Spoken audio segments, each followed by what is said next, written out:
Jogo Ideal e Devir Criança em Gilles Deleuze. Esse é um projeto de pesquisa apresentado para o Encontro de Saberes da UFOP 2023. Eu sou o Bruno Aparecido Nepomuceno, doutorando pelo Programa de Pós-Graduação em Filosofia da UFOP e orientado pela professora doutora Cíntia Vieira da Silva. O que pode o corpo? Essa é uma pergunta feita pelo filósofo Spinoza, que Deleuze recupera em sua filosofia para poder pensar o corpo no mundo e o corpo como mundo, como funcionamento maquínico. E aqui nós vamos propor substituir o corpo nessa pergunta tão instigante pela ideia de jogo. O que pode o jogo?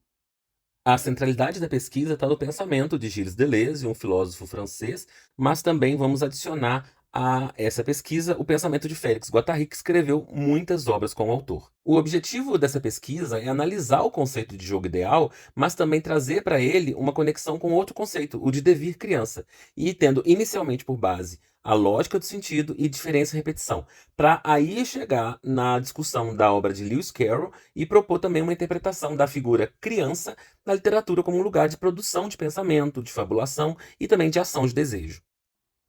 Para isso, então, o projeto propõe identificar como é que a produção do pensamento filosófico, em geral, nasce e se desenvolve como um drama, emulando assim movimentos teatrais caracterizados nos seus conceitos, mas também na movimentação dos próprios filósofos. Daí, então, propor uma interpretação para essa noção de jogo, clássico, mas também ideal, lendo a lógica do sentido e diferença e repetição, usando conceitos ali apresentados por Deleuze, mas também visitando a obra e aplicando também isso na obra de Lewis Carroll. A partir disso, então, nós vamos contrapor a maneira como é que a psicanálise, interpreta os jogos e as narrativas infantis àquilo que Deleuze e Guattari vão chamar de devir criança. Como agora o que passa a reinar é a lógica da criação de uma máquina desejante e instauradora de territórios tabuleiros. E por último, nós vamos então explorar a literatura de protagonismo infantil como uma experimentação dos conceitos de jogo e de devir criança na prática criativa, tanto do autor da literatura, mas como também daquele que lê a literatura, ou seja, na apreciação da obra de arte para construir esses campos, esses blocos de afetos. A metodologia é a de praxe em pesquisa filosófica, com o levantamento e a revisão bibliográfica das principais obras dos autores, mas organizadas de forma a atravessar o problema de jogo em três blocos principais. Nesse primeiro bloco, a gente discute então o pensamento como drama e por isso também como jogo, sob a lente de Deleuze, que diz que há um teatro da representação quando se faz filosofia e trama os conceitos sobre a realidade, e também uma proposição do filósofo de entender uma coisa que ele vai chamar de método de dramatização, como que o teatro da repetição pode ver a realidade sob a trama dos conceitos. É dessa forma, então, que uma interpretação ontológica dá para se entender o mundo como jogo e dá para se entender também o jogo que se dá no mundo.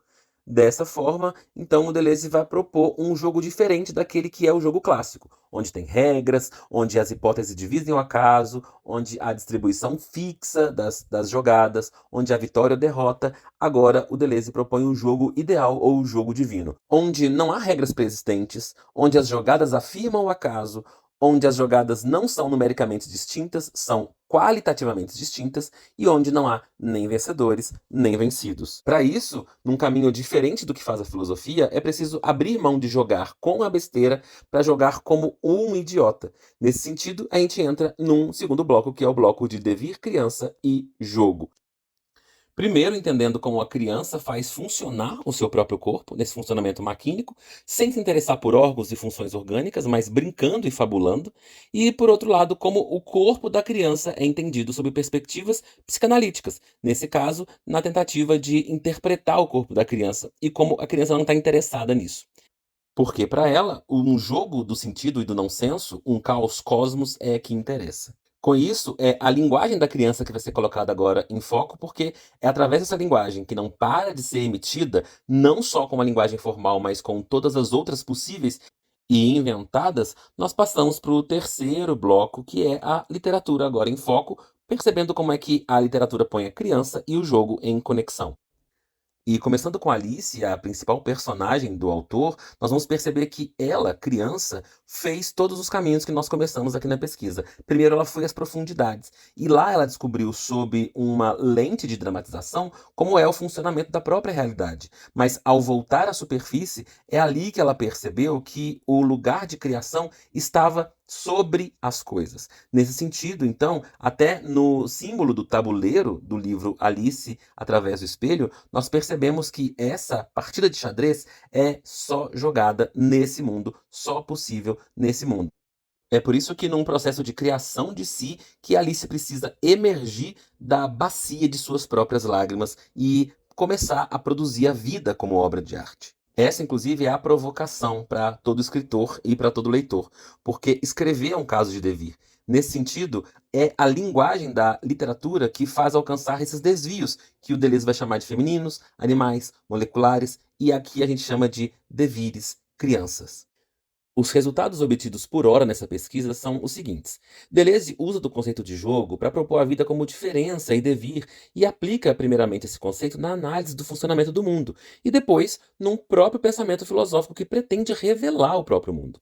Num segundo momento, o autor percebe que o mesmo conceito funcionaria para pensar também o corpo, o desejo, as relações maquínicas e principalmente a criação artística, de onde, de início, o próprio conceito foi tirado. Concluímos então que a literatura, quando evidencia o devir criança e o põe em jogo, consegue de forma efetiva fazer funcionar com o escritor e com o leitor uma troca lúdica, onde nenhuma lógica determinista está pré-estabelecida. Ali, no tempo e no espaço da fabulação do texto, os envolvidos são convidados, a partir dos blocos de sensações, a manifestar e recriar a linguagem, seus corpos e seus pensamentos. Finalmente, eu agradeço à Universidade Federal de Ouro Preto e à Fundação de Amparo à Pesquisa do Estado de Minas Gerais, a FAPEMIG, pela oportunidade de financiar e de proporcionar esse momento de apresentar esse trabalho.